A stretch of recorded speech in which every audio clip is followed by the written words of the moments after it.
bonuses, and we have documented that multiple agencies are doing that on performance bonuses when they don't meet the performance requirements. We ought to collect the unpaid taxes from federal employees. It's $3 billion. And these are the settled claims. These aren't the unsettled claims. Chair notifies the senator he has 10 minutes remaining. Thank you.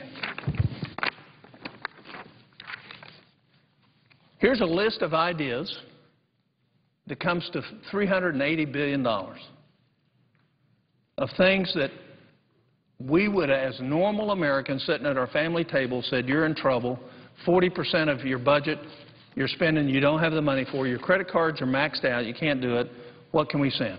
Here it is. 72 amendments last year, 2 of them passed the Senate.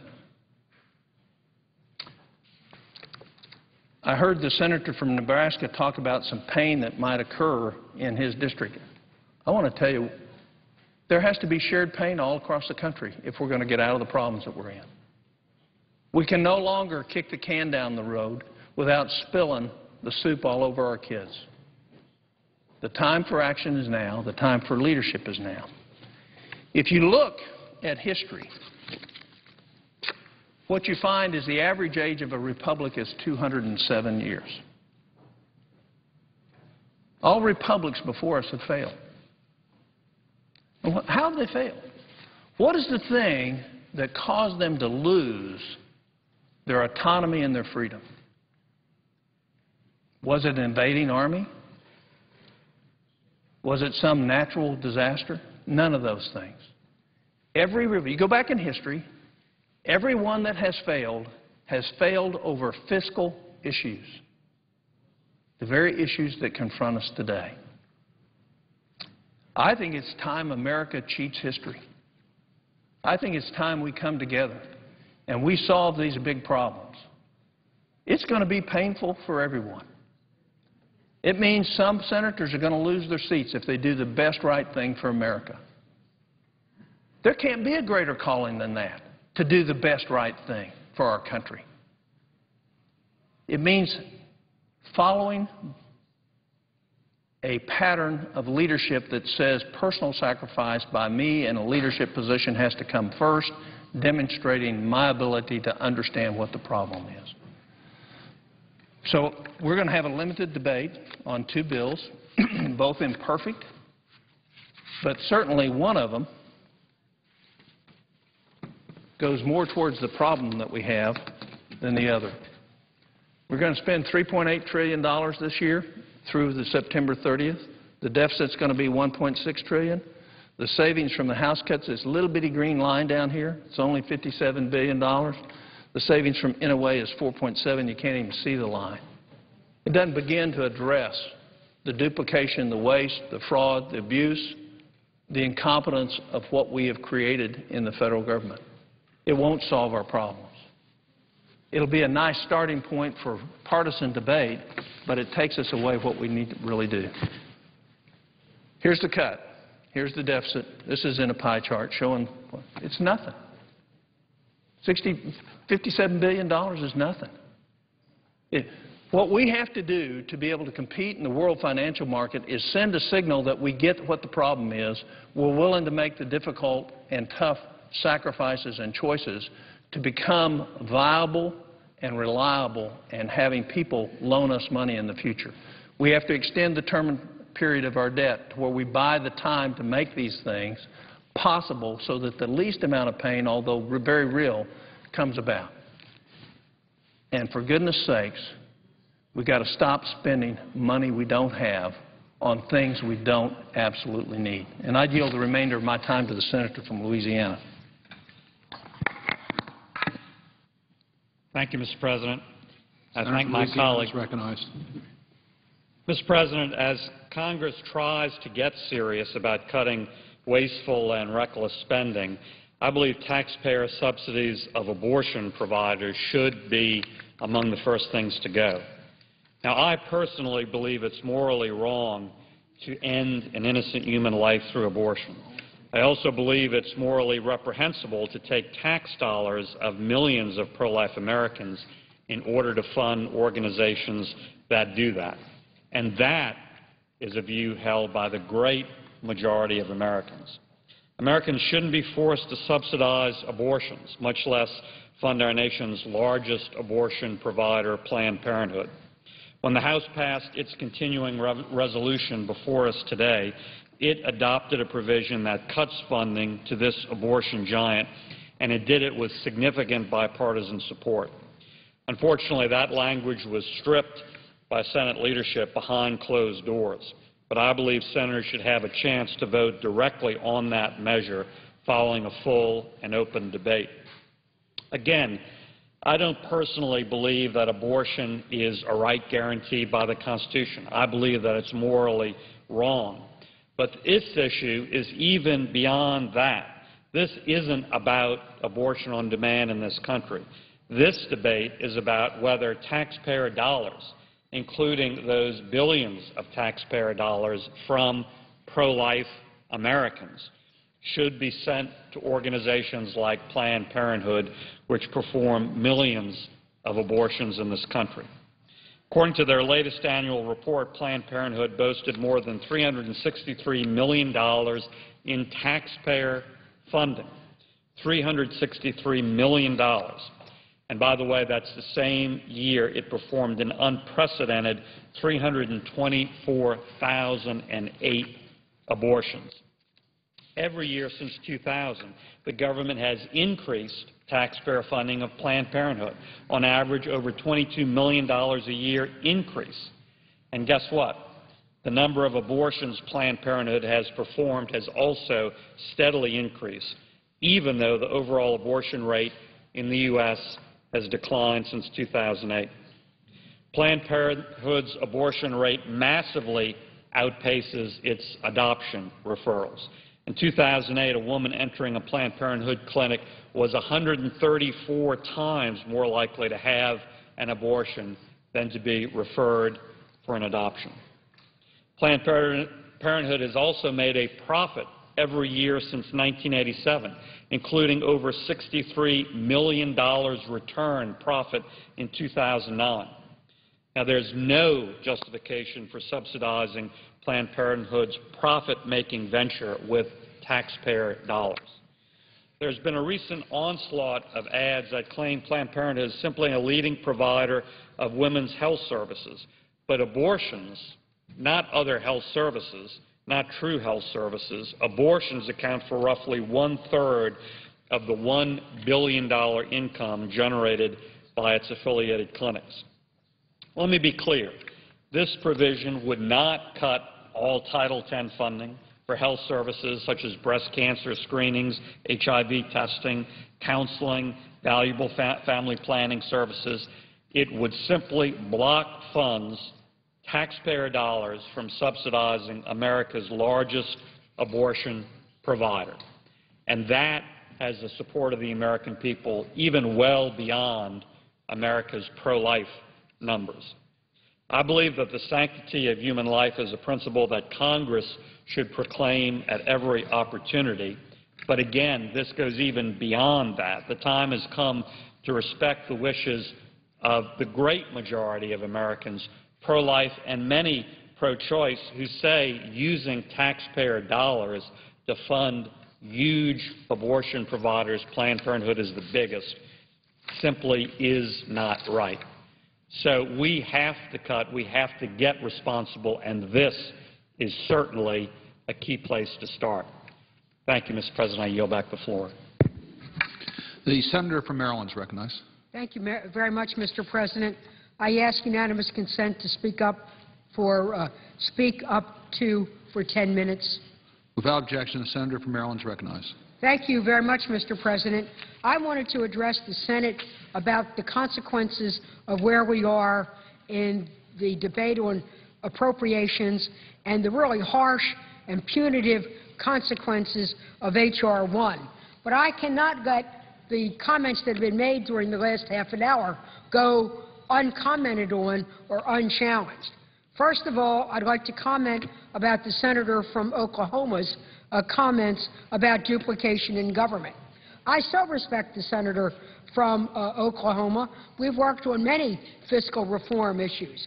But he went over a list, a program by program by program by program, of where he says we have duplication. I don't challenge his facts, but I do challenge his inertia.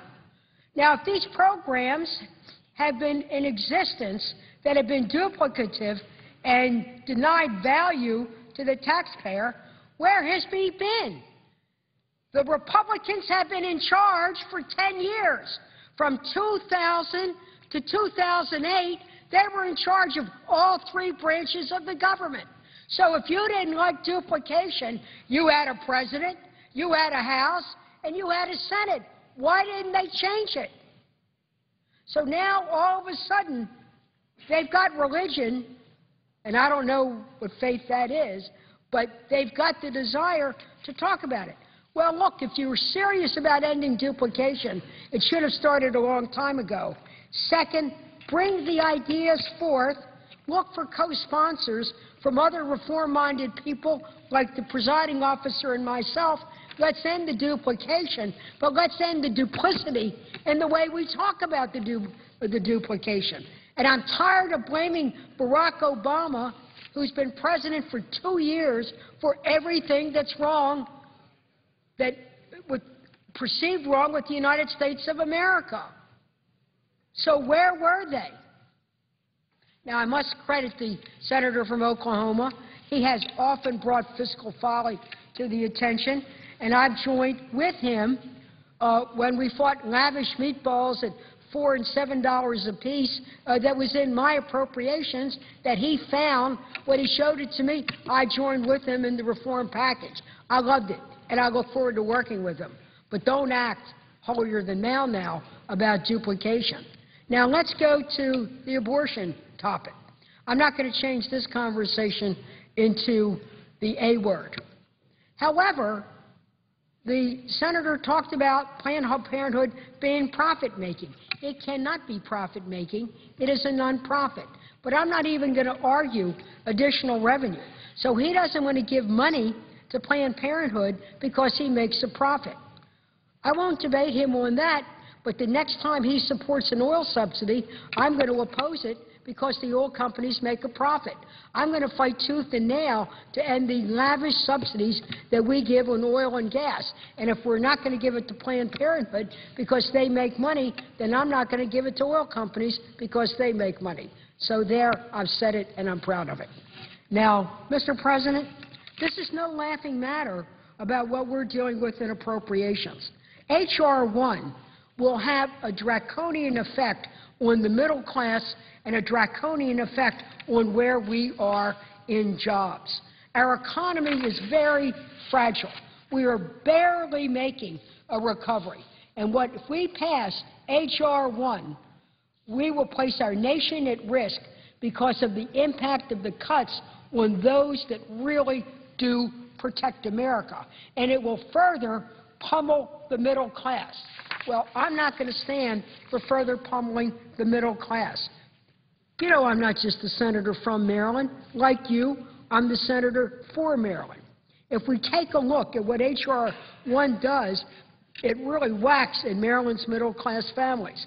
It cuts job training, education, and access to higher education, much-needed child care, and after-school programs. Right this very minute, if H.R. 1 passed, we would have people lose their Pell Grants. A tremendous number of Marylanders would lose their Pell Grants, not only numerically, but their grant would be cut by over $500. Well, for a lot of people, that's the money that helps buy textbooks, pays the lab fees so they can go on to be a lab tech or a cyber tech in the new economy. Let's take a look at the children. They talked about the right to life. I'm for a right to life after you're born. After you're born, I think you ought to have a shot. I respect their position. They've got to respect ours. Under their draconian cuts, 2,471 Maryland little kids would lose Head Start opportunities. Head Start, is what gets them learning ready so they can take advantage of our public schools and move on in life. Let's have it for these little children. Then there are those who say, we need to compete. Well, I'm going to compete, too, in the global marketplace. So what does that mean? It means that we have to fund NIH. Under the H.R. 1, NIH will be cut $1 billion. Just in cancer screening alone, 36,000 Marylanders will lose that opportunity, and 5 million will lose it nationwide. If we look at program after program and how it affects women, children, access to education, we are net losers. If we're going to out-educate, out-innovate, we cannot pass H.R. 1, which takes me to why it is bad for Maryland jobs. We have the great honor of representing iconic federal institutions, the National Institutes of Health, the National Institutes of Standards, Goddard Space Agency, Goddard and Hopkins Space Telescope Institute, the home to the great Hubble telescope, which serves the world in what it does. The fact is that it takes people to work there. And if we do these draconian cuts, it will have a tremendous impact. But I'm not talking about only government jobs. I'm talking about private sector jobs. If H.R. 1 passes, we will lose a tremendous amount of money in community development block grant money. We will lose $11 million in community development block grant money. So whether you're in Baltimore City, making its comeback under Mayor Stephanie Rawlings, or you're in another small rural county, it could result in 1,000 jobs being lost in construction, where we could be creating new housing and new opportunities for economic development. But the Speaker of the House says if it's going to cost jobs, so be it. Well, so be it is not okay with me.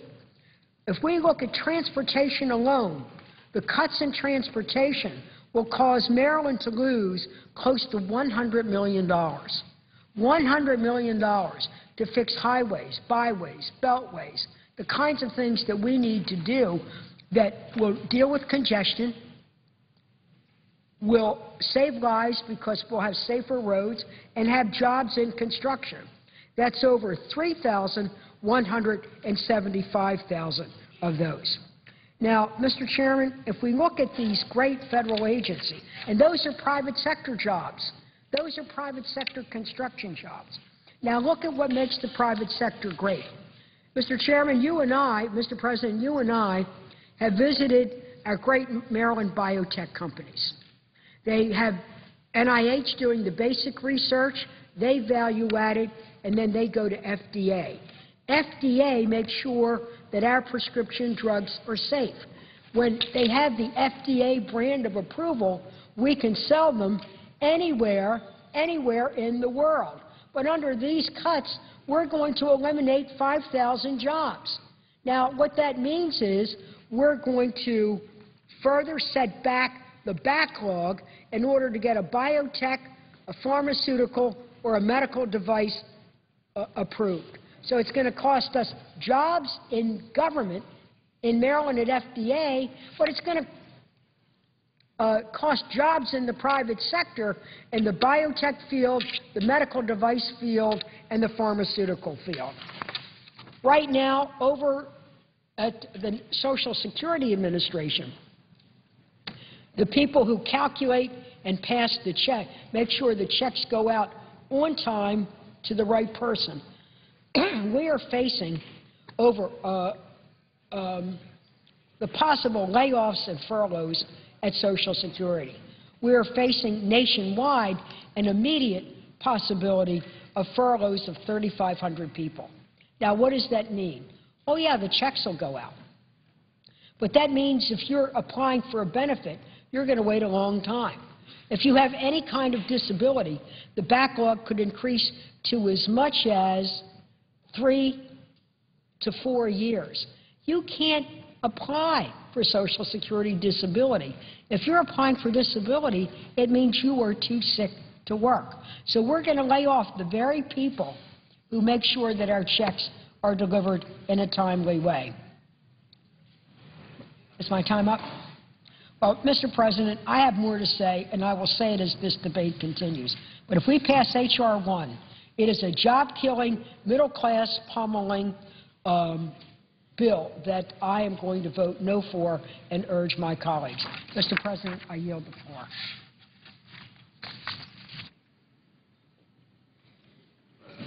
Senator from Montana is recognized. Mr. President, I was concerned over what the effect of H.R. 1 would have on Medicare beneficiaries. And so I wrote a letter to HHS Secretary Sebelius asking her that question. What effect will passage of H.R. 1 have on Medicare beneficiaries? And I got the answer a couple days ago. Frankly, it was cleared.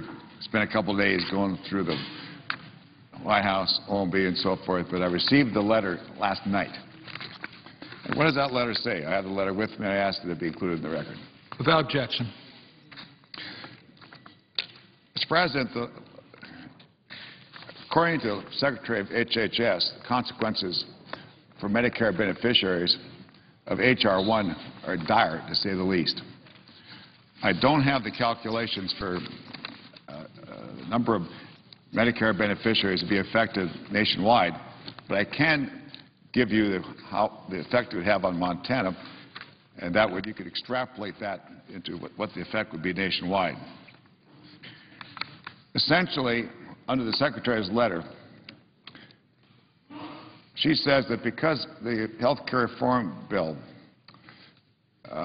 repealed certain provisions in Medicare and then replaced them with other provisions to address quality and help provide better health care, especially for seniors, that H.R. 1, because it repeals the provisions in the health care law that were put in place to provide benefits for seniors, would have the effect of cutting health care to seniors. For example, essentially the House amendment would eliminate private Medicare coverage under Medicare Advantage. That is the effect of H.R. 1. If you are a Medicare recipient under Medicare Advantage plan, under H.R. 1 you would no longer be allowed to receive benefits. In my state of Montana, Medicare Advantage covers about 26,000 seniors. That's just the state of Montana. But nationwide, of course, it'd be hundreds of thousands, probably close to in the millions of seniors who would no longer be able to benefit under Medicare Advantage. Just thrown off. That's what the HHS Secretary says, and I'll read the significant sentence.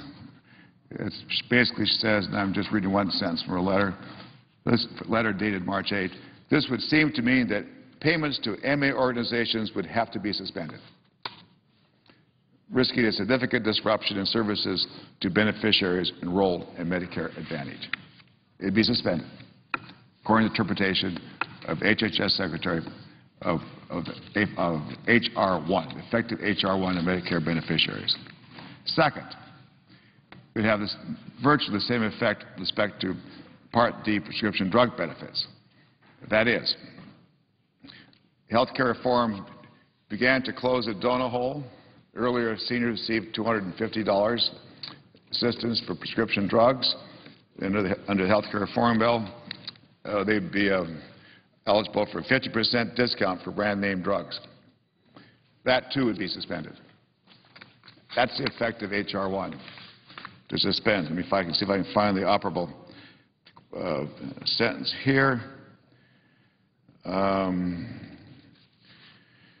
So I don't see it at the moment. Let's see, next page. In a few minutes I'll find this sentence and I'll give it to you. Add to that is payments for preventive benefits. They too would be suspended. Wellness programs such as colonoscopies, mammographies, etc. And she says that claims could no longer be paid for any of these benefits as a consequence of H.R. 1. Add to that rural health care. Without H.R. 1, CMS would no longer be able to provide bonus to primary care and general surgery physicians for eligible services. And there are other areas, Mr. President. The nature of fraud prevention, those efforts would be suspended. Of course, some of the proponents of, who want to kill health care reform don't mind some additional provisions I might mention, namely moving more toward delivery system reform and toward improving the quality of health care and also reducing costs. But I don't think the authors of H.R. 1 knew what they were doing. I think they were a little quick in writing their legislation. I don't think they realized that the effect of H.R. 1 would be to deny Medicare beneficiaries of these payments. Especially, I point out that Medicare beneficiaries under Medicare Advantage, according to HHS Secretary, those payments to those persons under Medicare Advantage would have to be suspended. Mr. President, I have a hunch that if we were to look more deeply into the actual provisions of H.R. 1, we'd find other similar consequences. Maybe the Medicare program, might be some other health care program.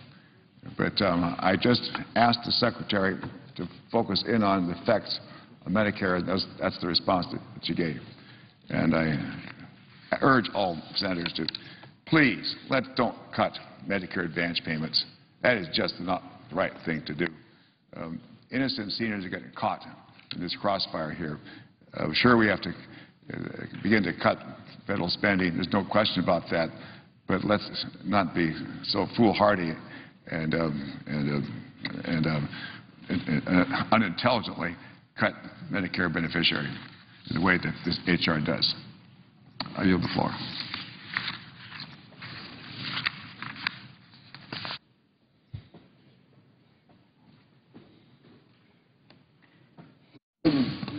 Who yields time? Mr. President. The senator from Louisiana. Mr. President, I'd like to speak for the 6 minutes our side has remaining, but I see Senator on the floor. I'm happy to yield. Okay. Let me then go ahead with my remarks. Senator Louisiana is recognized. Thank you, Mr. President. I want to follow up on the comments from the senator from Montana and Maryland who spoke just so eloquently and clearly about the consequences of adopting the House concurrent resolution which sets spending levels for the next year. In my view, a vote for H.R. 1 would be indeed a reckless vote because the consequences of such severe cuts in some areas, as outlined particularly by the senator from Maryland, the senator from Montana, would be, in fact, reckless, and as it relates to my subcommittee, which I wanted to speak about for a moment, and that's the Subcommittee on Homeland Security, Mr. President, not an inconsequential area of our responsibility, protecting the 350-plus million Americans that live here in the United States and trust that we're doing our jobs well enough to keep them safe every day from rising threat levels from a variety of different sources. That's what our job is on the Homeland Security Appropriations Committee, and I am going to be voting against H.R. 1 because, in my view, it goes too far and it puts our homeland in jeopardy. And let me be clear. In the State of the Union, the President stated that al-Qaeda and its affiliates continue to plan attacks against our nation. He stressed that extremists are trying to inspire acts of violence by those within our borders. According to the Attorney General, in the last 2 years, 126 individuals have been indicted for terrorist-related activities, including 50 of our own citizens. The Homeland Security Secretary appeared before my subcommittee last week and said that the threat of terrorist attacks is as high as it's been since 9/11. And what do the Republican leaders, just newly minted and elected, come to Washington to do? Slash the Homeland Security budget. I'm not going to do that. And I would urge my colleagues not to do that. In view of these threats, we cannot reduce the Homeland Security budget to levels that preceded the Christmas Day bombing attempt, the Times Square bombing attempt, the air cargo bombing attempt, and the Fort Hood shooting, and before the escalation of violence and drugs along the Mexican border. We had one of our agents gunned down just 3 weeks ago. What does this budget do that they're recommending? Slashing border security. We literally spilled blood on this floor almost building that fence along the border and adding border security. Now they want to dismantle it? I don't think so. The bill makes deep cuts in state and local grants to train and equip first responders. Do they think it's going to be the FBI agents that are walking around Times Square every day looking for a smoking car? No, it's going to likely be a local New York firefighter or police officer or a citizen walking by, noticing something and calling the police. We have very small, really relatively small training grants available. They cut that by over 50%. Is that smart? I don't think so. The House bill cuts border security infrastructure programs when violence in Mexico is at an unprecedented level. The House bill will cut Coast Guard acquisitions despite a need to recapitalize its aging fleet. And when the Coast Guard mission continues to expand, as was so clear just not even a year ago on April 20th when the Deep Horizon exploded, who did you call? When you went to 911 and said there's a rig on fire, who did we call? The Coast Guard. How did they get to the rig? On cutters and boats that we build. What did they do with the Coast Guard budget? They cut it almost below maintenance levels for situations like this. The House bill cuts port security and transit security. In London and Madrid, how many more terrorists have to attack trains before we realize there is a level you cannot go beneath without putting our citizens at risk, and we are perilously close to that level. The House bill reduces Transportation Security Administration procurement of explosive detection technologies that TSA needs to respond as we've developed since the Christmas, the bombing, the attempted bombing at Christmas time. And cybersecurity, I haven't even spoken about this. It's very difficult, and some of this is classified information, and it's not something that people can really grasp as well as they can understand explosives on trains and airplanes, which is, I guess, easier to visualize. But thank you. I have one additional minute. I just asked for one additional minute. But without objection.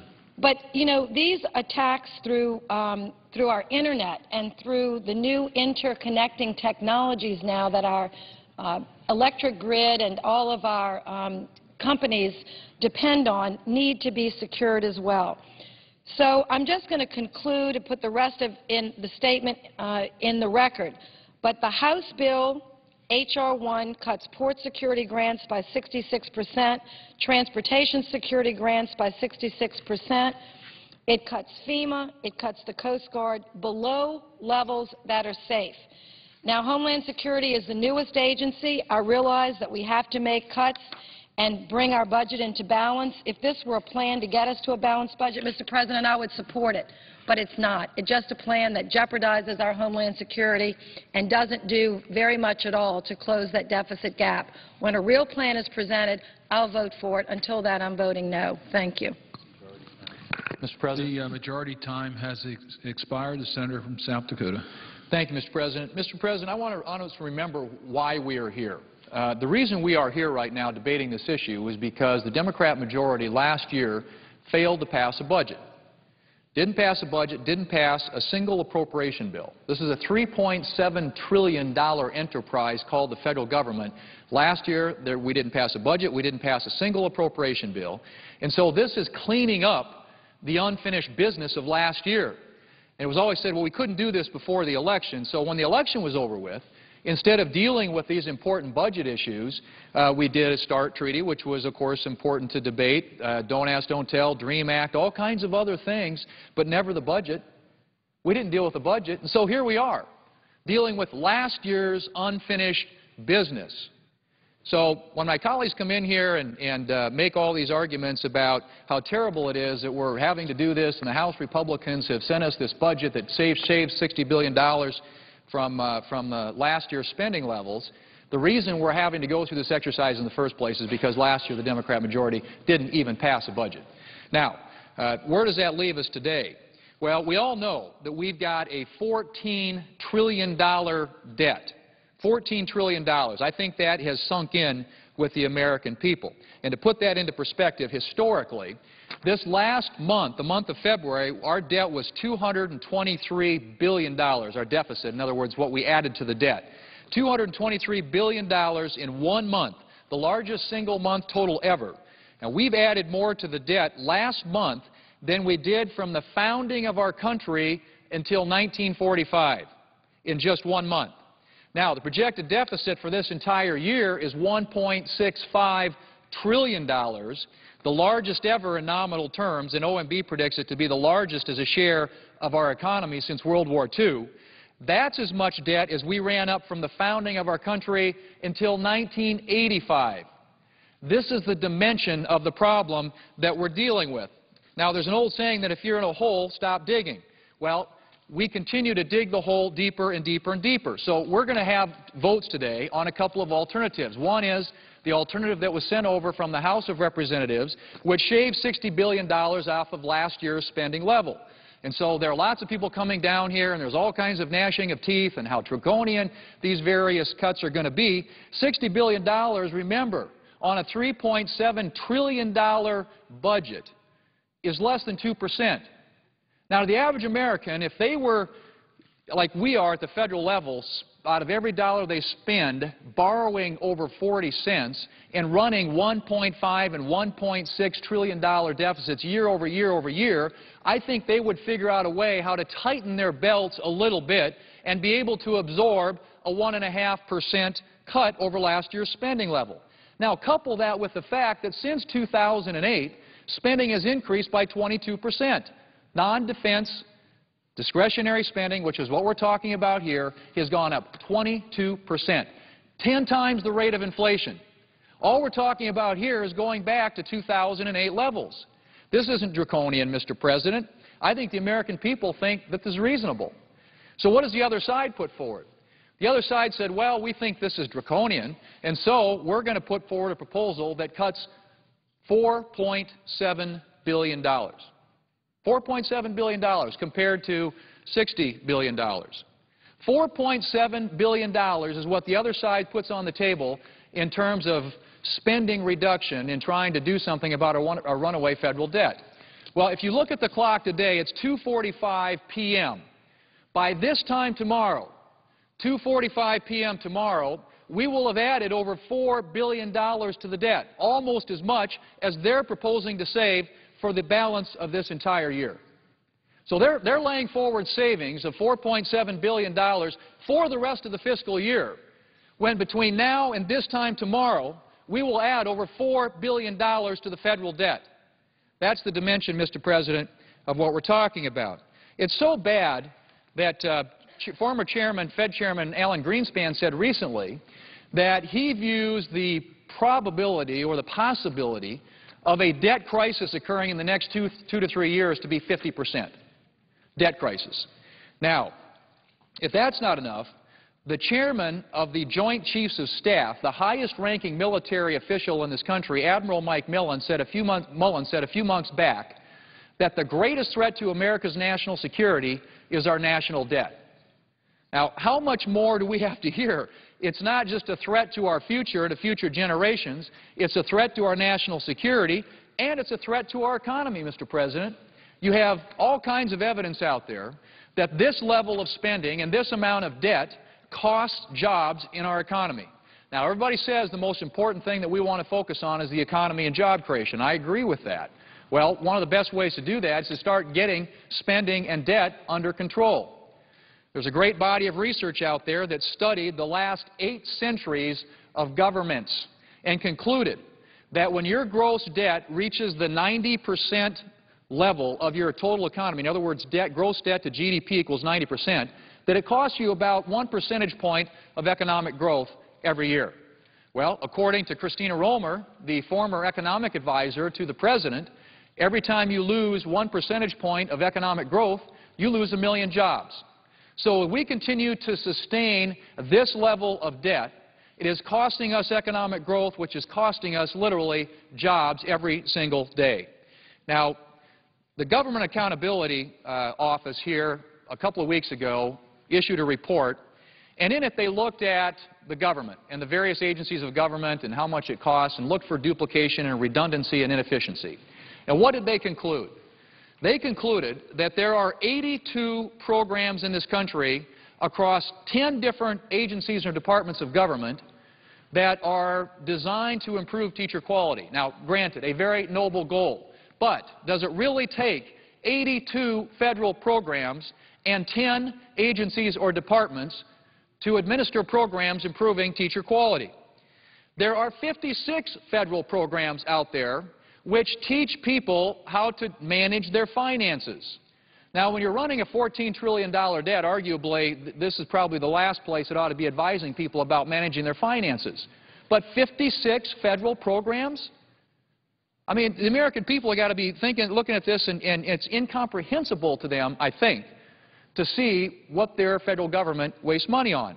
And so what we're talking about here is a fairly reasonable reduction in non-defense, non-national security discretionary spending.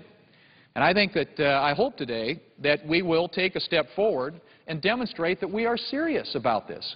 What the Democrat put forward, $4.7 billion, Mr. President, it just isn't serious. It completely ignores and appears to be in denial of the dimensions of this problem, which I think are fully grasped by the American people. In fact, we had testimony yesterday in front of the Senate Budget Committee from Erskine Bowles and Senator Al Simpson, who headed the Debt Commission, who said this is the most predictable crisis we've ever had. We see it coming. We know it's coming. We can do something about it, and we are trying to today. It is about jobs, Mr. President. Now, people have gotten up on the other side and said, well, it's going to cut this or cut that. The Majority Leader got up yesterday and said we can't do this because it would cut funding for the Cowboy Poetry Festival. Now, when you're, out of every dollar you're spending, borrowing more than 40 cents, when you're running a $14 trillion debt, there are priorities arguable that are important in terms of federal priorities. I don't think that probably counts as one of them. I don't think the American people would think so either. The senator from Montana just got up and said, well, this is going to cut people from Medicare Advantage. Well, what about the health care reform bill last year? That cut $200 billion from Medicare Advantage and would leave literally a quarter of those people who get benefits under Medicare Advantage without that coverage today. I mean, that wasn't a big talking point for the other side when we were doing health care reform last year. And yet today, again, it's a typical rhetorical scare tactics. But what I would remind my colleagues and remind the American people is that over the last 2 years, spending has increased, non-defense discretionary spending has increased 22%. All we're talking about is going back to 2008 levels. Since that time, it's increased 10 times the rate of inflation. We need to start living with our means. We cannot continue to spend money we don't have, Mr. President, and I hope that my colleagues will support H.R. 1 and let the American people know that we are serious about getting our fiscal house in order. I yield the floor. Mr. President. Senator from Tennessee. Mr. President, how much time is remaining? The 11 minutes and 25 seconds. Mr. President, will you please let me know when 2 minutes is remaining? Senator will be so notified. Mr. President, I thank the senator from South Dakota for his eloquent remarks. He phrased the question exactly. The question before this body upon which we're going to be casting 2 votes within a few minutes is this: will we or will we not stop spending money that we don't have? May I repeat? The question is, will we or will we not stop spending money that we don't have? Do we have the courage and the common sense and the sense of responsibility to make difficult decisions for the future of our country when it comes to spending and debt? Let's look at the facts. The federal government this year is collecting $2.2 trillion. That's what's coming in. And spending $3.7 trillion. We're collecting $2.2 trillion in revenue, and we're spending $3.7 in revenue. That's a fact. Here's another fact.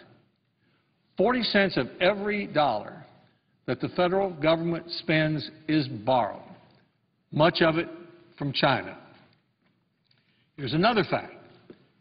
We're piling up new debt at the rate of $4 billion a day.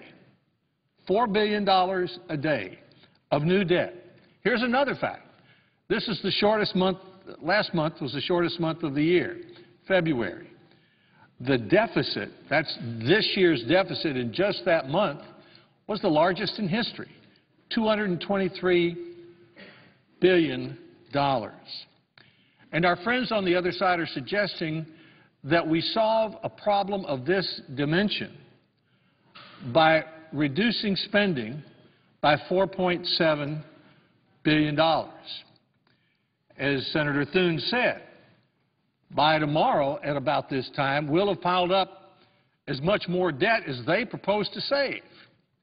That's not urgent. That's not responsible. That's not dealing with difficult decisions in the way people expect us to do with it. Now, the Republicans in the House of Representatives have stepped up and have made difficult decisions. We might not agree with every single detail of the decision, and the Senate will have its own priorities when we pass a bill. But I, for one, and I think many others on this side of the aisle, are going to vote for the H.R. 1.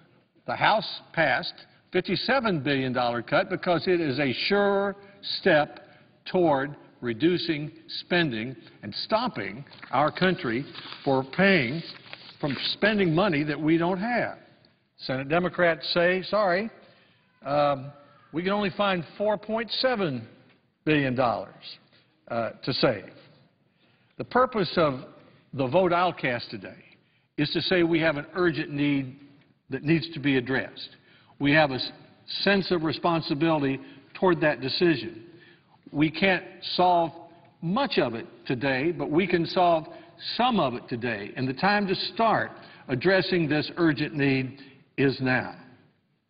When I became governor of Tennessee about 30 years ago, a friend gave me a book written by George Reedy, Lyndon Johnson's press secretary. It was called The Twilight of the President. And in that book, I found a definition that I used as governor because it was such a good definition of what an executive in public life is to do. George Reedy said that the job of the president is, number one, to see an urgent need, number two, to develop a strategy to meet the need, and number three, to persuade at least half the people that he's right. See an urgent need, develop a strategy to meet the need, persuade at least half the people he's right. Well, Mr. President, this is an urgent need facing our country. 40 cents out of every dollar that we spend is borrowed. $2.2 trillion coming in, $3.7 going out. 47 top economists over 2 weekends ago saying it was the most urgent need facing our country. The chairman of the Joint Chiefs of Staff saying it's our biggest national security threat, the debt. As Senator Thune said, debt costs jobs. Economists tell us that debt at this level costs us about 1 million jobs a year. Let me read what the President's own debt commission had to say about this.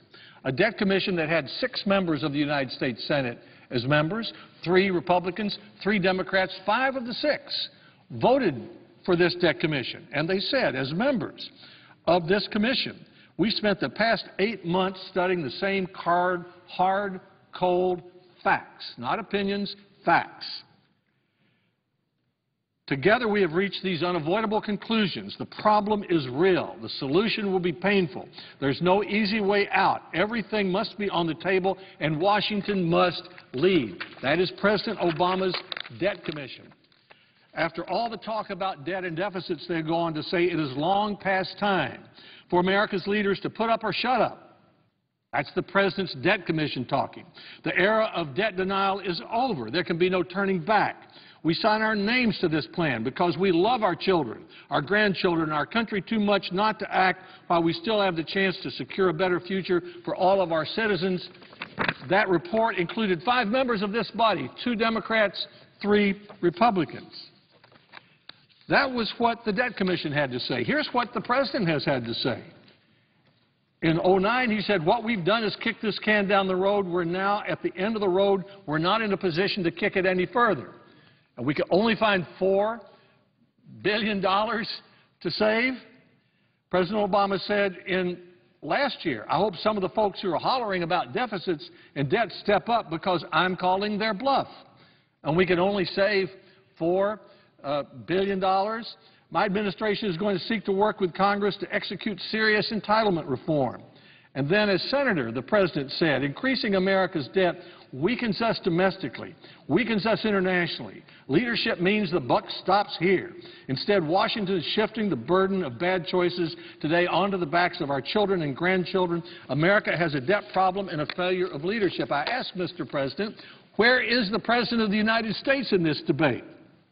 Where is the President of the United States? His Debt Commission came out months ago, recommended $4 trillion in savings. No support from the President. The President made an eloquent State of the Union address. I sat on the front row, applauded many times. No sense of urgency about the federal debt.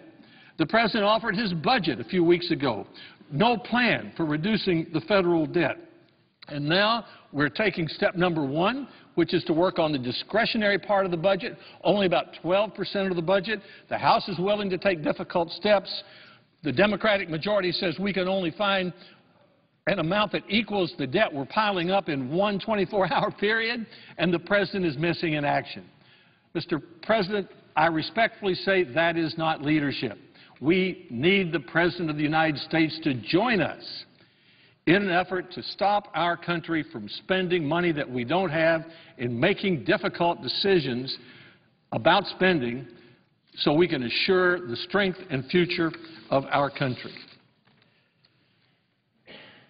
The question before us is, will we or will we not stop spending money we don't have? Will we or will we not make the difficult decisions that it takes to reduce spending so that our country will be strong for the future? The other side says they can find $4.7 billion to save. We say we could start with $57 billion. I will vote for the $57 billion and against the $4.7 because that is a surer step toward a bright path for America's future. I thank the President, and I yield the floor.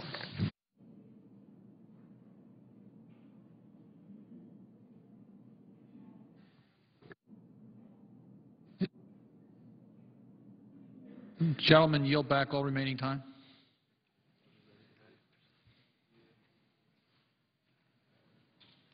There's 2 minutes remaining.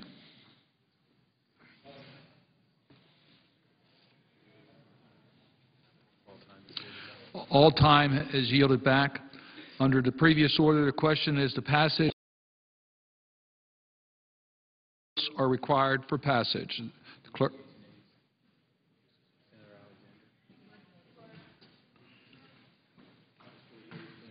Is there a sufficient second? There appears to be. The clerk will call the roll. Mr. Akaka. Mr. Alexander. Aye.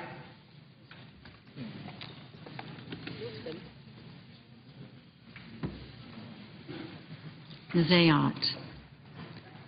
Mr. Barrasso. Mr. Baucus. Mr. Beckidge.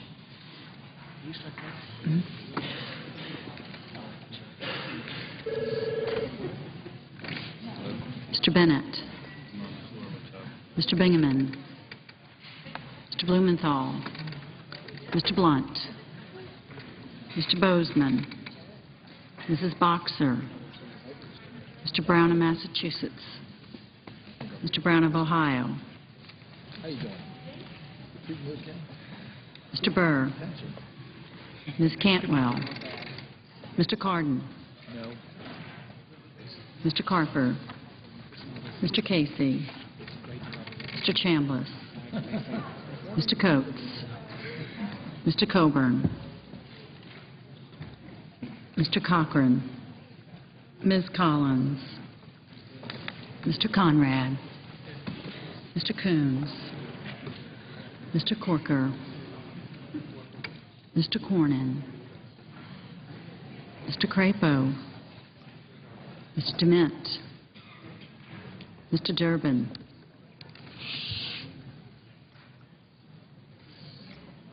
Mr. Ensign, Mr. Enzi, Mrs. Feinstein, Mr. Franken, Mrs. Gillibrand, Mr. Graham, Mr. Grassley, Mrs. Hagan, Mr. Harkin, Mr. Hatch, Mr. Hoven, Mrs. Hutchison, Mr. Inhofe, Mr. Inouye, Mr. Isaacson, Mr. Johans, Mr. Johnson of Wisconsin, Mr. Johnson of South Dakota, Mr. Kerry, Mr. Kirk, Ms. Klobuchar, Mr. Cole, Mr. Kyle,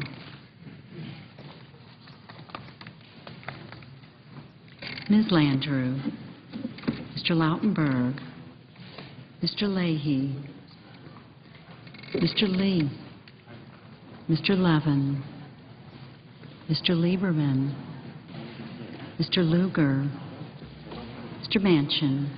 Here.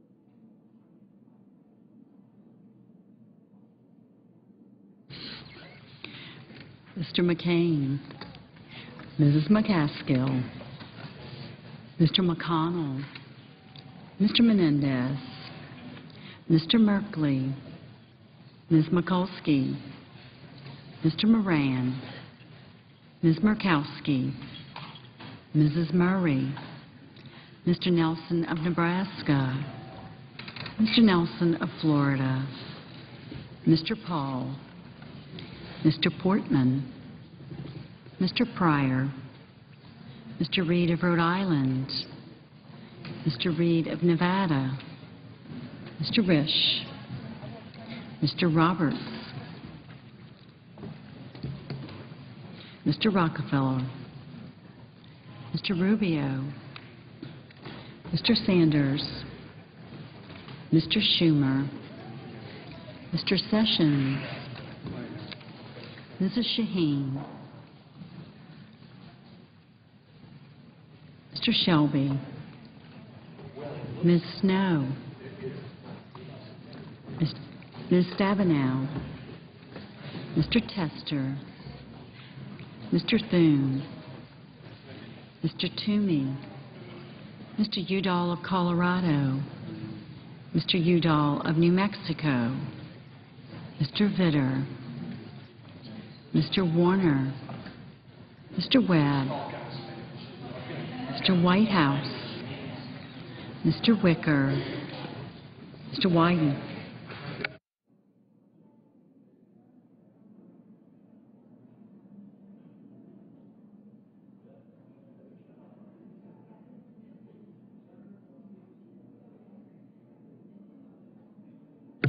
Senators voting in the affirmative: Alexander and Thune.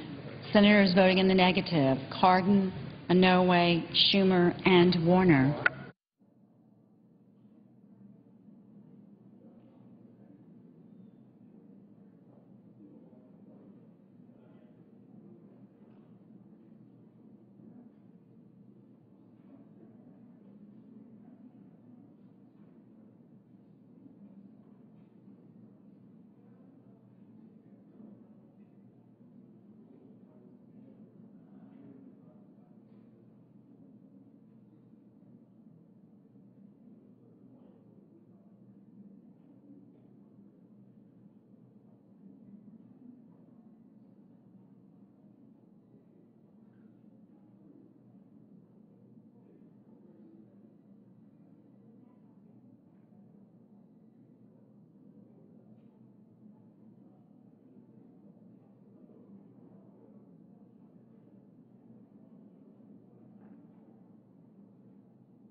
Mr. Isaacson, aye.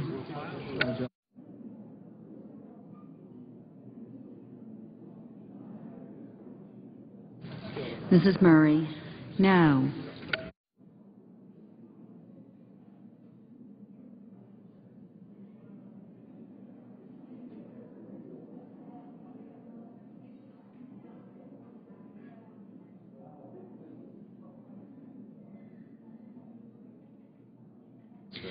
Mr. Reed of Nevada, no.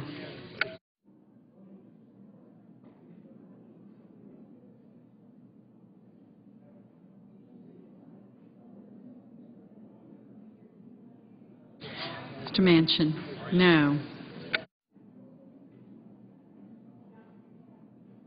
Mr. McConnell, aye.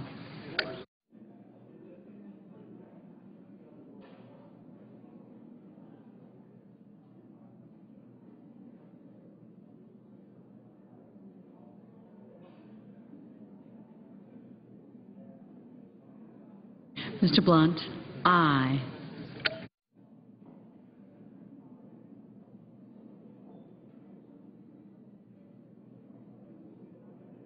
Mr. Cornyn, aye.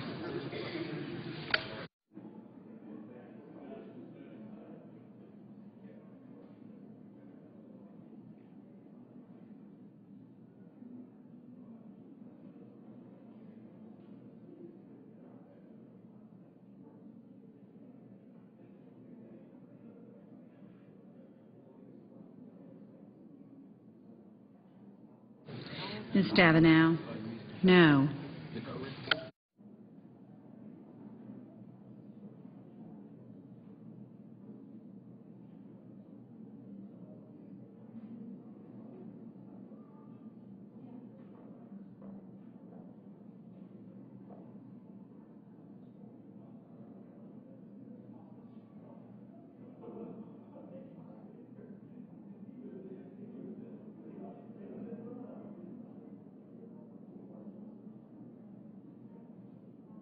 Ms. Murkowski, aye.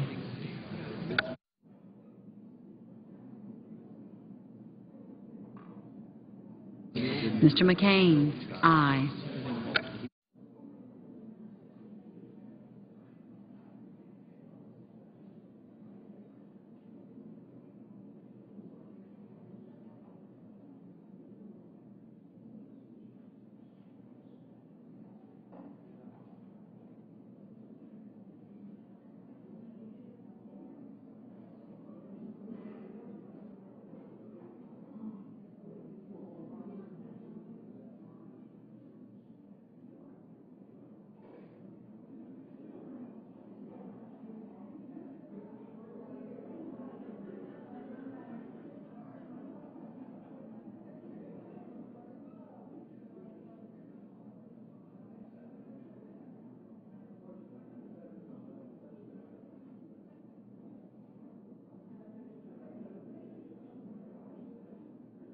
Mrs. Hutchison, aye.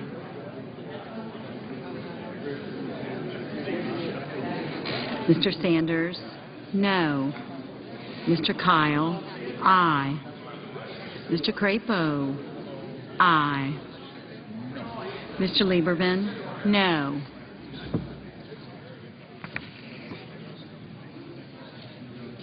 Mr. Tester, no. Mr. Ensign, aye. Mr. Akaka, no.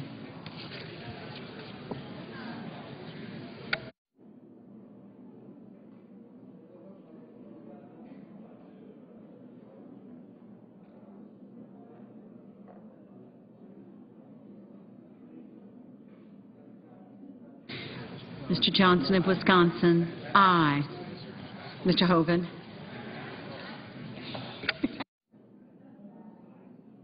Mr. Hoven, aye. Mr. Rubio. Mr. Rubio, aye.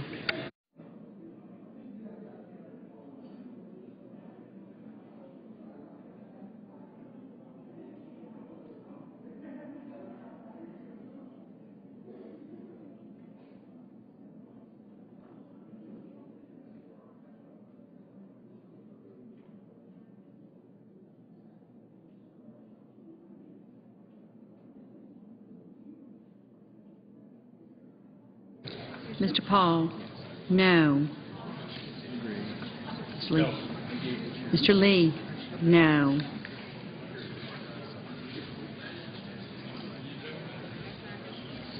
Ms. Cantwell? No.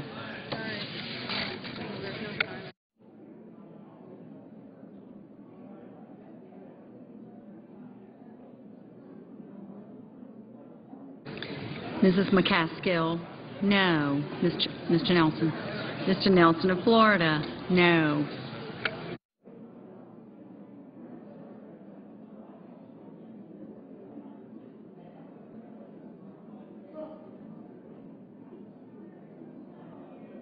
Mr. Bingaman? No. Ms. Mikulski? Ms. Mikulski? No. Ms. Ayotte? Ms. Ayotte? Aye. Mr. Coates? Mr. Coates? Aye. Mr. Bozeman? Aye.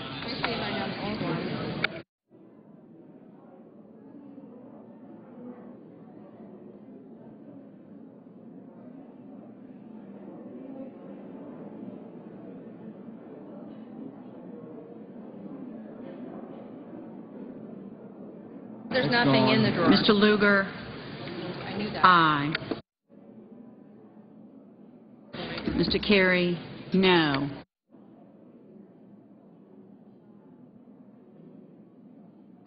Mr. Burr? Aye. Mr. Vitter? Aye.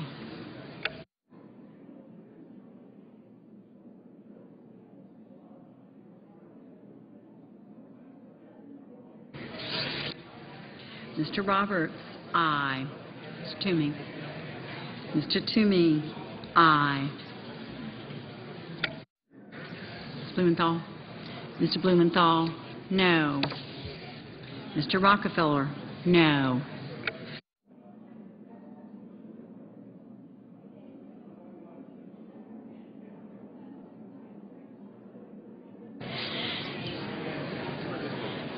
Mr. Beckidge? No.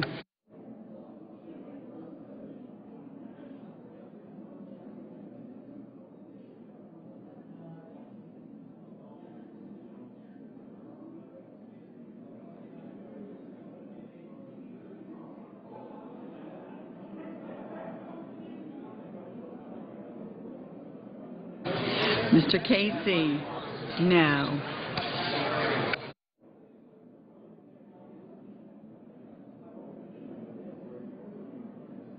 Mrs. Shaheen? No.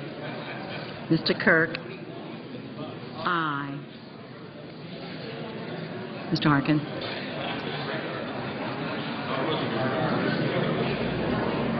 Mr. Harkin? No. Mr. Cochran? Mr. Cochran? Aye. Mr. Johans? Aye. Mr. Coburn? Mr. Coburn? Aye. Mr. Wyden? Mr. Wyden? No.